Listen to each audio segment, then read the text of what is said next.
Hello folks, Jerry and welcome back to RacingGamerSlovenia, and today we will be indeed taking a look at another Hondas. Obviously, the Honda crates have been overhauled for the second time. I'm not sure if they're just gonna do this 4 times or they're gonna repeat the previous incarnations of the crate, but pretty much you have a few new cars here. I mean, the glue is just a repeat, I won't exactly waste time on that. And then you also have the Civic Race Edition, which is cool, but the Race Tour was already good enough, so I will not be taking a look at that, but we'll be taking a look at the S2000 Rivals Edition, which is, you know, pretty close to the S2000 Race Edition, which used to be, well, is still a turf car, and pretty much this is maxed. It was loaned to me by Laquan, so huge shout out to him, but pretty much this does have the new wheels as well, the Honda crate ones. I'm not sure if they are lightweight, but I'm gonna go ahead and try and give you guys a quick comparison here. There you go, so as you guys can see. And right off the bat, okay, this is maxed without NOS, but a maxed S2000 Race Edition is, I think, 1677, so it doesn't actually hit, even hit 6-second runs. However, as you guys can see, the Rivals Edition is 1680 or a high 1679 when maxed, and it can do 6.8s, I believe. I'm not exactly sure on that. Anyways, what I'll do right now is I'll just turn the cancer off. So yeah, I guess I mean, this new update, it's actually not too bad, thank God. So there's that. As you guys can see, this looks a bit off, obviously, because it does actually have like a coupe like shape. I'm not sure if this is aftermarket, but it looks weird. I mean, it did look weird at first, but then I got used to it, and it does actually stand out. The icon, it's very unusual to see when you're in a lobby, so that's quite cool. Anyways, we will go over the maxed setup here. Now, this car was loaned to me. I did not put NOS on it, but you know, I had an opportunity to take a look at this car. I'll likely, you know, not go out and search for more Hondas, just because if they're gonna, you know, make so many of them, most of them being something that, you know, was kind of in the game before.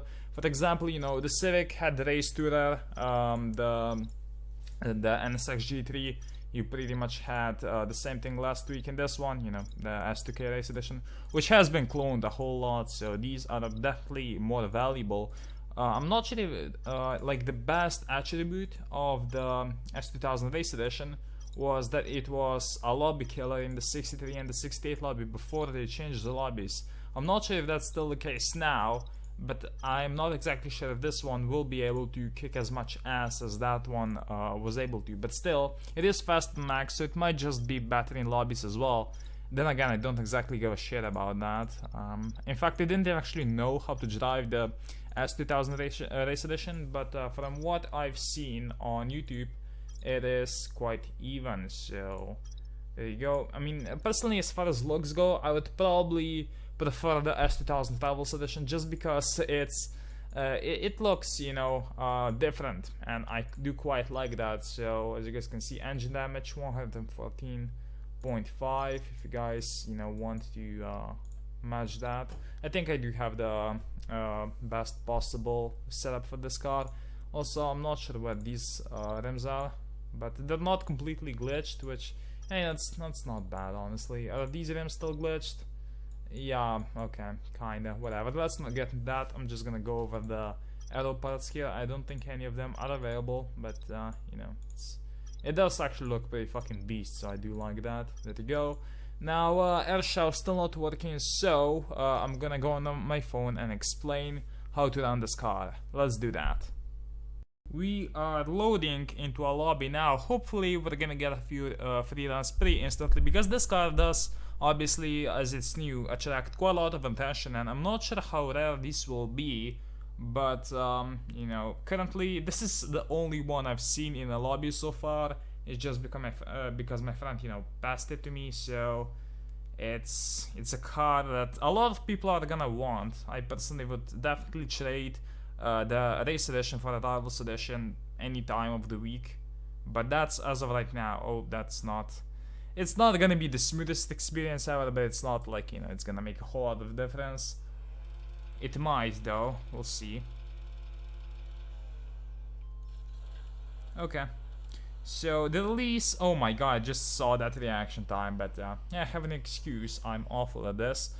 and you know, not the greatest of optimizations. Thank you 6.2 update. Thank you. Anyways, so I'm not sure how that sounded. Probably really obnoxious. I'm sorry.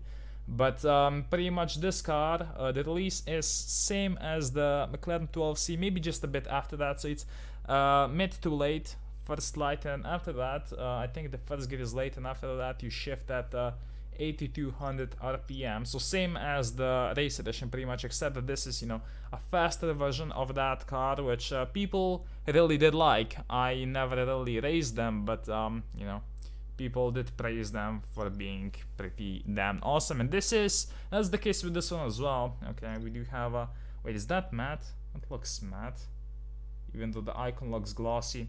Wait, did they change the icons back? Some of the icons look same as they did before.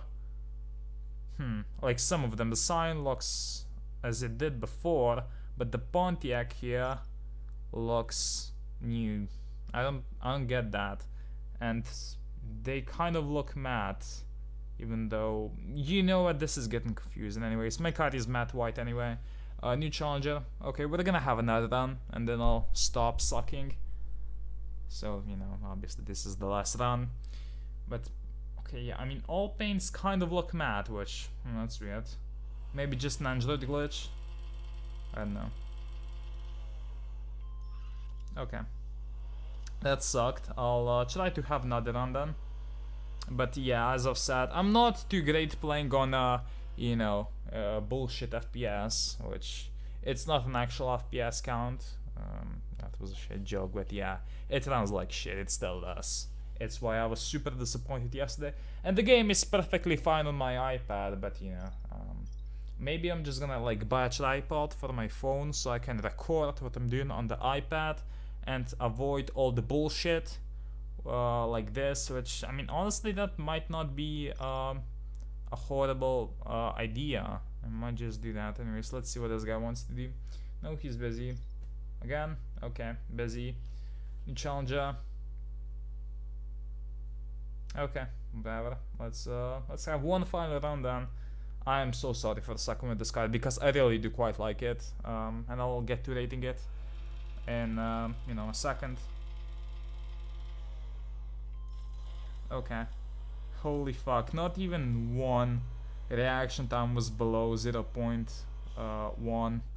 That is bad, but you know, it's not like in pink slipping, so I guess it's fine. Still, whatever. So yeah, rating this car. I mean, I'm gonna rate the fix for the 6.0 update like a fucking 5 out of 10 on Android and like 9 out of 10 on iPad, but that's fucking irrelevant. I'm gonna rate this car 8.5 out of 10, which I believe is the highest rating of all the Hondas I have reviewed this far. So yeah, it's definitely a good car. Pick it up if you can. And I mean, the prices for these, I think they're gonna be gone out of the Honda crates in a week, so these will definitely hold some value. And you know, it's probably gonna be a collector's car, and it's quite awesome, so go ahead and get one if you have an opportunity. Anyways, thank you guys for watching. My name is Jerry, and I need to fucking, you know, fix my recording bullshit. God damn. Anyways, see ya.